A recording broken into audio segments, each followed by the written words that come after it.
Syndicate মিঠুটা কোন ব্যক্তি সেটা আমি দেখি নাই। স্বাস্থ্য খাতে সিন্ডিকেটের অভিযোগ অতিরঞ্জিত, দাবি মন্ত্রীর। করোনার 4 মাসের দুর্নীতি তদন্তে কমিটি মাত্র একটি, শিগগিরই দুদকের রিপোর্ট। করোনার ভ্যাকসিন আবিষ্কারের দাবি গ্লোব বায়োটেকের। 8 সপ্তাহের মধ্যে মানবদেহে ক্লিনিক্যাল ট্রায়াল। একদিনে সর্বোচ্চ শনাক্ত 4019, আরও 38 জনের মৃত্যু। ভার্চুয়াল সংবাদ সম্মেলনে সাংবাদিকদের প্রশ্নে উত্তেজিত বিএনপি মহাসচিব মির্জা ফখরুল। বাজেটের কপি ছেঁড়া সংসদ অবমাননা, মন্তব্য ওবায়দুল কাদেরের। ঢাকা শহরে বাড়ি হলে মানুষ এত অমানুষ হতে পারে, আমার জানা ছিল না। রাজধানীতে বিনা নোটিশে ভাড়া বাড়ি থেকে শিক্ষার্থীদের উৎখাত। গ্যারেজ ও ডাস্টবিনে ফেলে দেওয়া হয় সার্টিফিকেট। কঠিন সংগ্রামে ভাসমান মানুষ। টাকা নিয়ে বিরোধের জেরে হত্যা। রাজধানীতে নারী সেজে ফেসবুক প্রতারণার অভিযোগে 3 বিদেশি গ্রেফতার।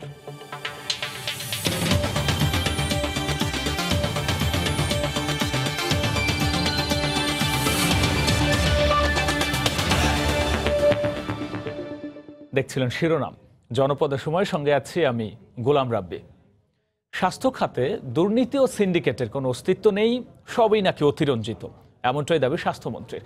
এদিকে করোনার 4 মাসে স্বাস্থ্য খাতে দুর্নীতি ও অনিয়মের নানা অভিযোগ উঠে আসলেও মন্ত্রণালয় থেকে তদন্ত কমিটি হয়েছে মাত্র একটি। আর বিশেষজ্ঞরা বলছেন এমন নিষ্ক্রিয়তা দুর্নীতিকে আর উৎসাহিত করবে। অন্যদিকে দুদক বলছে স্বাস্থ্য খাতে দুর্নীতি নিয়ে দ্রুতই তারা একটি রিপোর্ট প্রকাশ করতে যাচ্ছে। এহসান জুয়েল রিপোর্ট।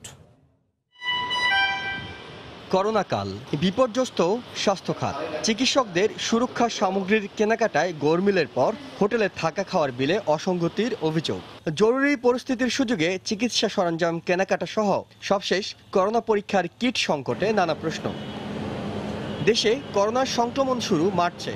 এই সময়ে নানা অনিয়ম আর দুর্নীতির অভিযোগ উঠে এলেও গত 4 মাসে মন্ত্রণালয় তদন্ত কমিটি করেছে কেবল N95 মাস্ক কেনাকাটা। সেই রিপোর্টও দায়সারা। এইসব অভিযোগের পরিপ্রেক্ষিতে অগ্রণী ভূমিকা পালন করার কথা স্বাস্থ্য মন্ত্রণালয়ের, কিন্তু এখন পর্যন্ত দৃশ্যমান কোনো ব্যবস্থা নিতে দেখা যায়নি।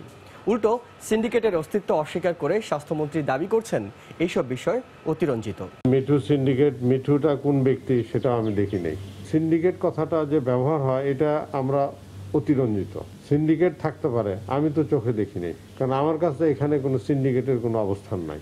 600টা জায়গা থেকে ক্রয় হয়, তো 600টা জায়গায় সিন্ডিকেট করা তো ইজ ডিফিকাল্ট।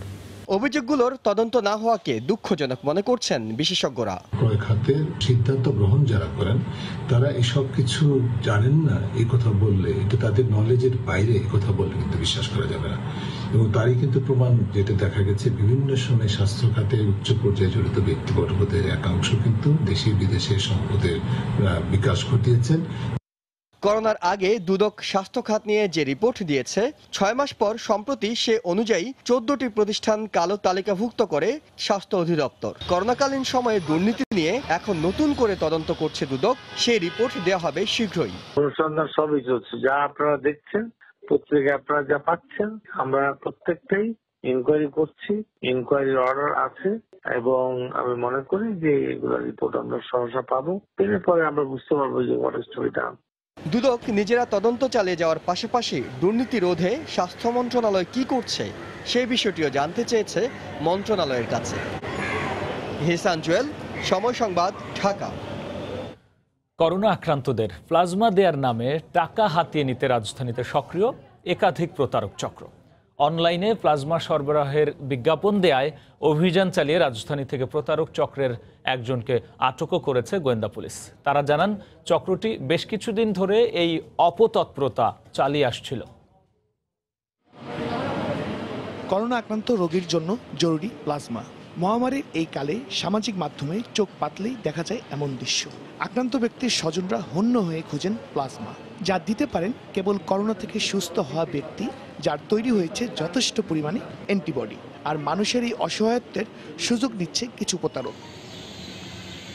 চাহিদার তুলনায় প্রাপ্যতা কম থাকায় সুযোগকে কাজে লাগিয়ে প্লাজমা দেওয়ার নামে প্রতারণা করছে একটি চক্র। প্লাজমা দেওয়ার কথা বলে দাবি করছে টাকা। অনলাইন লেনদেনের মাধ্যমে টাকা হাতে পাওয়ার পর সটকে পড়ে এসব চক্রের লোকজন। এরকম বেশ কয়েকটি প্রতারণার তথ্য পাওয়ার পর মাঠে নামে আইন শৃঙ্খলা বাহিনী। বৃহস্পতিবার রাজধানীর বিভিন্ন জায়গায় অভিযান পরিচালনা করে এই চক্রের অন্যতম এক সদস্যকে আটক করে গোয়েন্দা পুলিশ।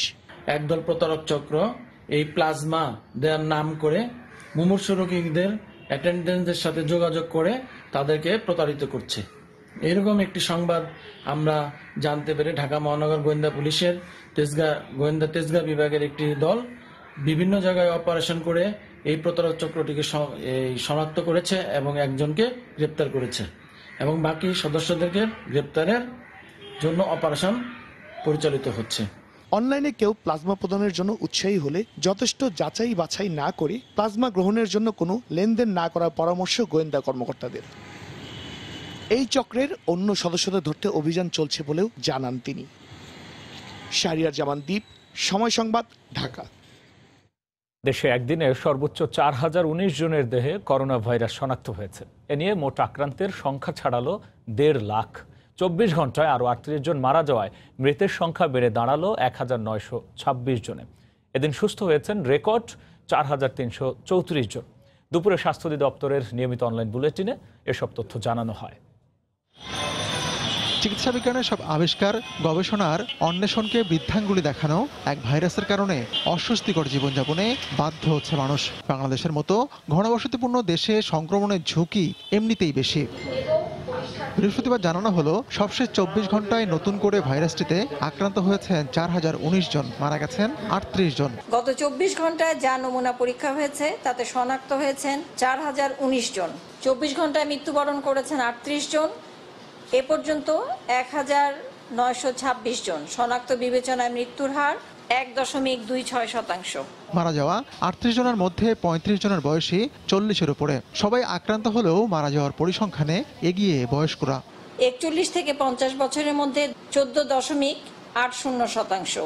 51 থেকে 60 বছরের মধ্যে 29.08% এবং 60ঊর্ধ্ব ব্যক্তি 43.31%। বুলেটিনে বলা হয়, করোনা মুক্ত হয়ে পরদিনই কর্মস্থলে যোগ দেওয়া যাবে না। যে কেউ কোভিড-19 পজিটিভ হলে তিনি 14 দিন অবশ্যই আইসোলেশনে থাকবেন এবং লক্ষণ উপসর্গ মুক্ত হলে তিনি আরও 14 দিন কোয়ারেন্টাইন থেকে স্বাভাবিক কাজে ফিরবেন। হাত ধোয়া, মাস্ক পরা এবং একে অপর থেকে দূরে থাকার মধ্য দিয়ে নিজেকে, নিজের পরিবারকে, এমনকি গোটা মানবজাতিকে রক্ষা করতে পারার এমন স্বাস্থ্যবিধি আসেনি আগে।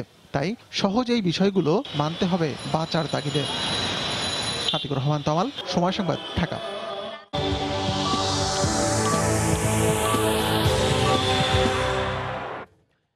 করোনার সবশেষ পরিস্থিতি নিয়ে স্বাস্থ্য অধিদপ্তরের বুলেটিন বিশ্লেষণ করেছেন রিপোর্টার তোহা খান তামিম।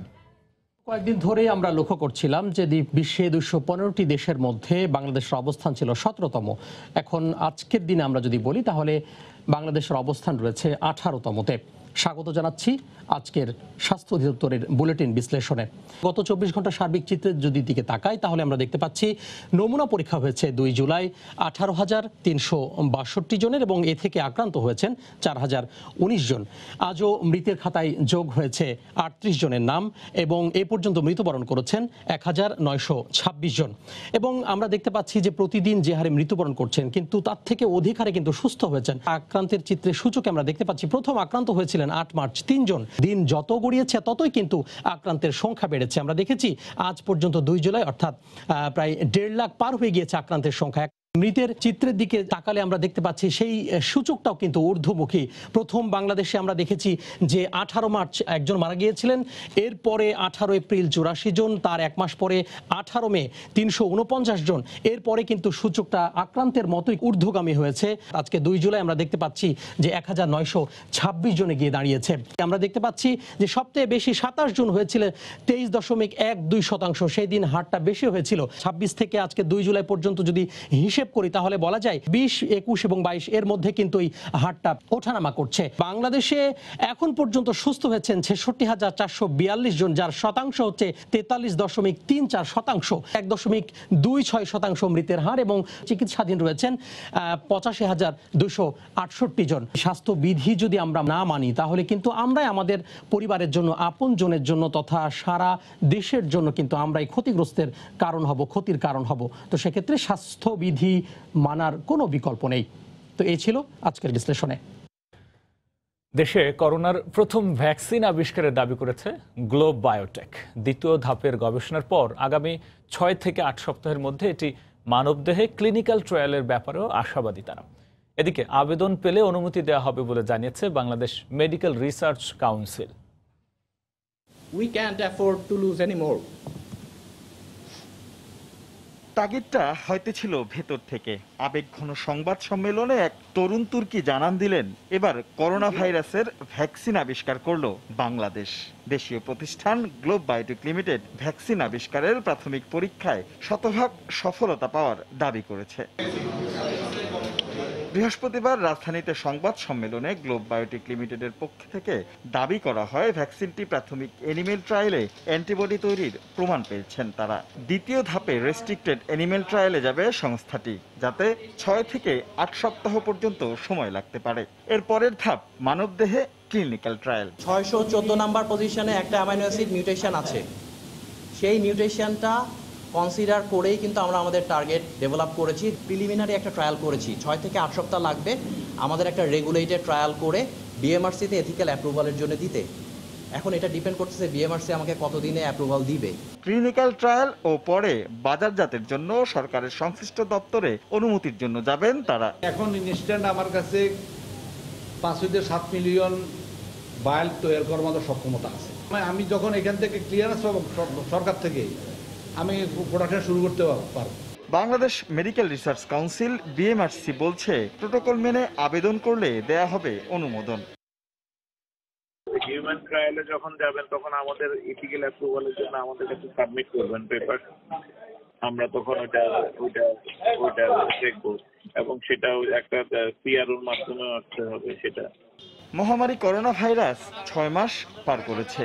সংক্রমণ ও মৃত্যুর ভয়ানক পরিস্থিতি সামলাতে হিমশিম খাচ্ছে বাংলাদেশ সহ গোটা বিশ্ব। রাশেদ লিমন, সময় সংবাদ, ঢাকা। জনপদের সময় আরও থাকছে। বরিশাল শের-ই-বাংলা মেডিকেলে করোনা আক্রান্ত ইন্টার্ন চিকিৎসককে উত্ত্যক্তের অভিযোগ। 4র্থ শ্রেণীর 2 কর্মচারীকে মারধর, মুখোমুখি অবস্থানে 2 পক্ষ।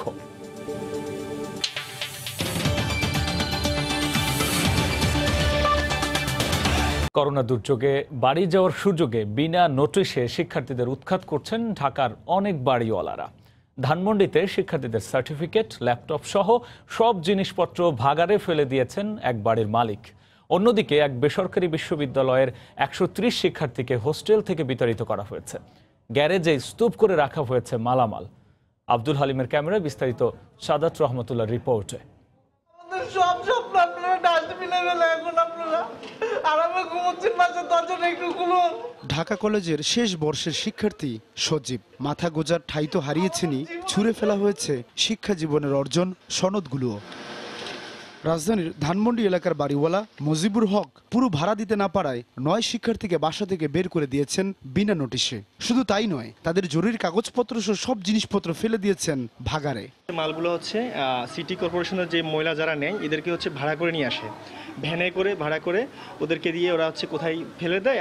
ঢাকা শহরে বাড়ি হলে মানুষ এত অমানুষ হতে পারে, আমার জানা ছিল না। একই দশা একটি বেসরকারি বিশ্ববিদ্যালয়ের 130 শিক্ষার্থীর 2 মাসের ভাড়া বকেয়া হওয়ায় শিক্ষার্থীদের সব জিনিসপত্র ফেলে দেন গ্যারেজে। খবর পেয়ে বিভিন্ন জেলা থেকে ছুটে আসেন ছাত্ররা।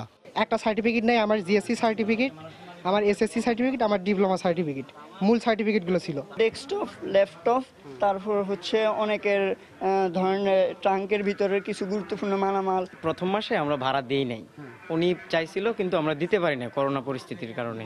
কিন্তু পরবর্তীতে উনি আর আমাদের সাথে যোগাযোগ করে না করে উনি আমাদেরকে হোস্টেল থেকে বাই করে দিয়েছে আর কি, জিনিসপত্র বের করে দিয়েছে, মালগুলা একদম নিয়ে নিছে আর কি, নোটিশ, বিনা নোটিশে। এসব শিক্ষার্থীদের হুমকিও দেওয়া হয় দফায় দফায়। এসে দেখলাম মালামাল এলাম, আমার একটা ছেলে একটা টি শার্টও পাইনি এখনো। সার্টিফিকেট সেটা তো গেছেই, ইভেন তার থেকে আরো এটা খারাপ, মানে ওটা তো মূল লাইফে একটা স্টুডেন্ট লাইফে ওটা খুব গুরুত্বপূর্ণ জিনিস। ইভেন ওই যে শখের গিফট করছে সেটাও বাড়িওয়ালা বহু টাকা পায়, তারপর বাড়িওয়ালা আমাদের যে অ্যাডভান্স টাকা ছিল সেই টাকা কেটে আমাদেরকে নামাই দিছে। এই ঘটনায় হোস্টেল পরিচালককে গ্রেফতার করেছে পুলিশ। রাজধানীতে শিক্ষার্থীদের প্রতি এমন অমানবিক আচরণ বরদাস্ত করা হবে না বলে সাফ জানিয়ে দিয়েছেন তারা। অভিযোগ দেওয়ার পর আমরা একটু অভিযোগ গ্রহণ করেছি, এই বিষয়ে একটি মামলা রুজু হয়েছে।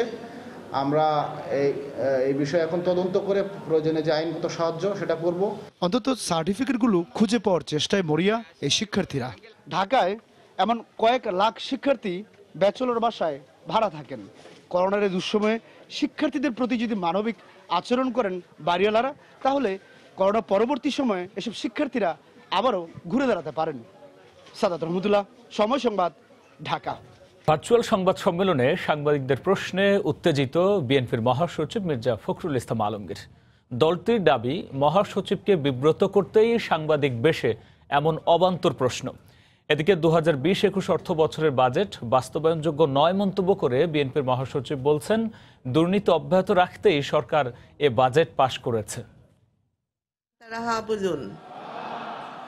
সম্প্রতি জাতীয় সংসদে 2020-21 অর্থ বছরের বাজেট পাশের পর দেশের অন্যতম প্রধান রাজনৈতিক দলের সঙ্গে আনুষ্ঠানিক প্রতিক্রিয়া জানাতে অনলাইনে জরুরি সংবাদ সম্মেলন করেন বিএনপির মহাসচিব মির্জা ফখরুল ইসলাম আলমগীর। যেখানে হাসপাতালে এ সময় তিনি দাবি করেন, বর্তমান প্রেক্ষাপটে এ বাজেট বাস্তবায়ন সম্ভব নয়। দলটির পক্ষ থেকে বাজেট প্রত্যাখ্যান করার কথাও জানান তিনি। সরকার তাদের লুণ্ঠনের প্রক্রিয়াকে অব্যাহত রাখার জন্য পার্লামেন্টে মাত্র একদিন আলোচনা করেছে এবং তা পাশ করে নিয়েছে। রাজনৈতিক দলসমূহের নিবন্ধন আইন 2020 প্রণয়নের বিষয়ে মির্জা ফখরুল দাবি করেন, এ উদ্যোগ অস্বাভাবিক। নতুন আইন করার কি প্রয়োজনীয়তা অনুভব করলেন। এদিকে ভার্চুয়াল সংবাদ সম্মেলনে সাংবাদিক পরিচয়ে দুজন ব্যক্তির প্রশ্নে উত্তেজিত হতে দেখা যায় বিএনপি মহাসচিবকে। বিভিন্ন মাধ্যমে জানতে পেরেছি আপনার সাথে রিজভী সাহেবের একটা দ্বন্দ্ব চলছে, ঘটনাটা কতটা সত্য? এটা এই ধরনের প্রশ্ন আপনার করাটা এই মুহূর্তে ঠিক হয়। আপনি আমাকে অন্য একটা ওকেশনে করতে পারেন। আমার সঙ্গে কারো কোনো দ্বন্দ্ব নেই। আপনার অদ্ভুততা এই ধরনের খবর কোথায় পান আমি ঠিক জানি না। এটাও একটা প্রশ্ন, যে প্রশ্নটার সঙ্গে ইলেকশন কমিশনের এই প্রস্তাবের সঙ্গে কিছুটা মিল আছে। তার মানে কি আপনি বলতে যাচ্ছেন যে এই বাজেট বিএনপির আন্দোলনের মতো হয়েছে, যে ঈদের পরে আন্দোলন যে বাস্তবায়ন হয় না, তেমনি বাজেটও বাস্তবায়ন হবে না? আপনি কে বলছেন ভাই? আপনি কে বলছেন? আমাকে একটু আপনার নাম আর পত্রিকাটার কথা জানলে আমার উত্তর দিতে সুবিধা হবে। আপনার এই ধরনের প্রশ্ন সাধারণত সাংবাদিকরা করেন না। এই ঘটনার পরপরই মুঠোবার্তায় পেশাদারিত্ব বজায় রাখতে সকলের প্রতি আহ্বান জানানো হয় দলটির প্রেস উইং থেকে। এমআর আমিন, সময় সংবাদ, ঢাকা। আওয়ামী লীগের সাধারণ সম্পাদক ওবায়দুল কাদের বলেছেন, বিএনপির সংসদ সদস্যরা বাজেট প্রত্যাখ্যান করার নামে অনুমোদিত বাজেটের কপি ছিঁড়ে ফেলে সংসদের প্রতি চরম অবমাননা করেছেন। নিজ বাসভবনে এক ভিডিও বার্তায় কথা বলেন তিনি। বাজেটের কপি ছিঁড়ে ফেলাকে শপথ ভঙ্গের শামিল বলেও মন্তব্য করেন ওবায়দুল কাদের। বিএনপি দলীয় সংসদ সদস্যগণ এই বাজেট প্রত্যাখ্যান করার নামে সংসদ ভবনের সামনে মহান সংসদ কর্তৃক অনুমোদিত বাজেটের কপি ছিঁড়ে ফেলেন। এটি মহান সংসদের প্রতি চরম অবমাননা। এটি তাদের শপথ ভঙ্গেরও শামিল। আমরা এর তীব্র নিন্দা জানাচ্ছি। জাতির এই ক্রান্তিকালে তারা দায়িত্বশীল আচরণ করেননি। তারা চেয়েছিলেন সংসদ যাতে কোনো বাজেট পাস না করে, বাজেট ছাড়া একটি রাষ্ট্র তারা দেখতে চেয়েছিলেন। জনপদের সময় আরও থাকছে। ব্রাহ্মণবাড়িয়ার নাসিরনগরে সংঘবদ্ধ অপরাধে জড়িয়ে পড়ছেন নারীরা। দেশ জুড়ে ব্যবহার করা হচ্ছে ছিনতাইয়ের কাজে।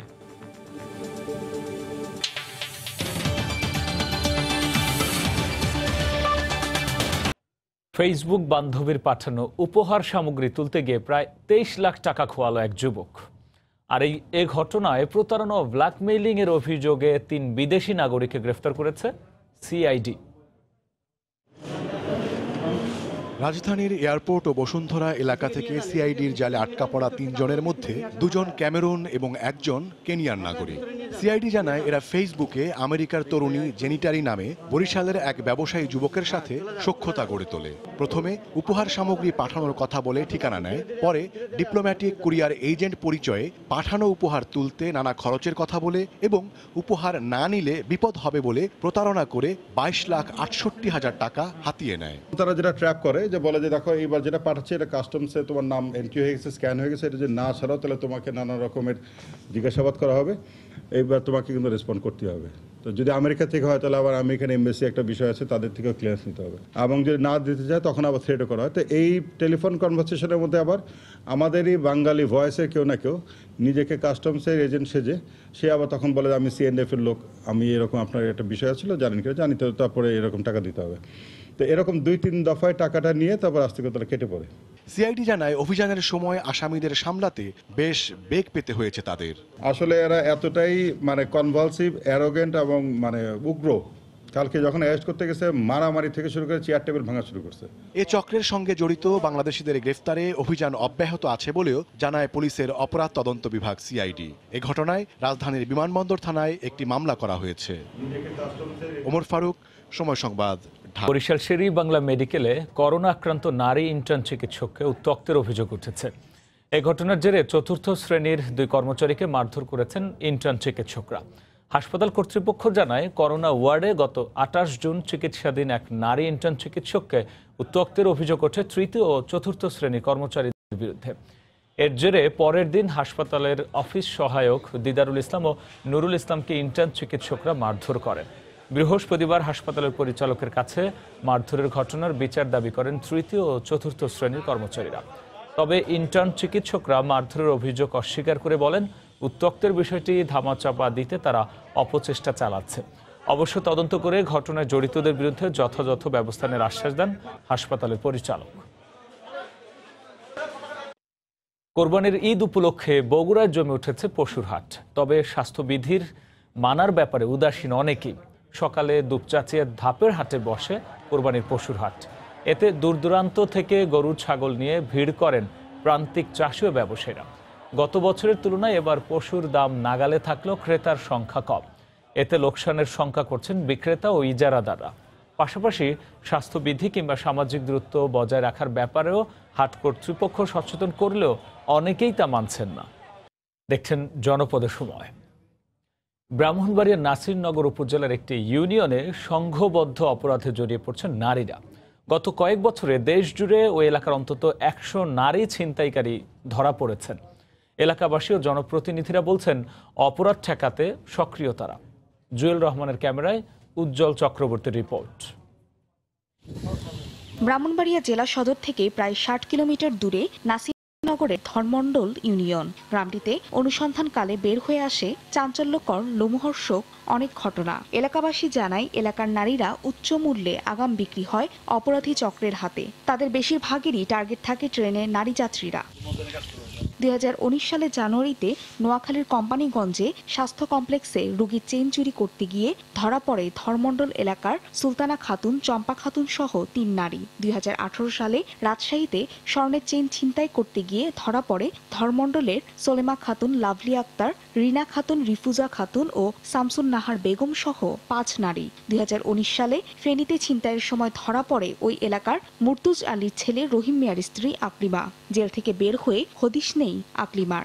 নিজের ছেলে এবং ছেলে বউয়ের অপকর্মের কারণে তাদের সাথে সম্পর্ক ছিন্ন করেন মুর্তুজ আলী। বদনাম যখন আয়াতল আমি হতে পাবো আমার সাথে শুধু মুর্তুজ আলীর পরিবারই নয়, চুরি, ছিনতাই, ডাকাতি, নানা অপরাধে জড়িত এলাকার অনেক মানুষ। আমরা যখন বাহিরে চলাফেরা করি বন্ধু বান্ধবের কাছে এই বিষয়টা নিয়ে আমরা অনেক প্রতিপন্ন হই। স্থানীয় জনপ্রতিনিধিরা জানান এই অপবাদ থেকে এলাকাকে মুক্ত করার চেষ্টা করছেন। এই যে বদনামটা এটা কিভাবে দূর করা যায় এবং এটা প্রক্রিয়া চলছে। পুলিশও জানায় অপরাধ দমনে সেখানে একটি পুলিশ ফাঁড়িও নির্মাণে কথা ভাবা হচ্ছে।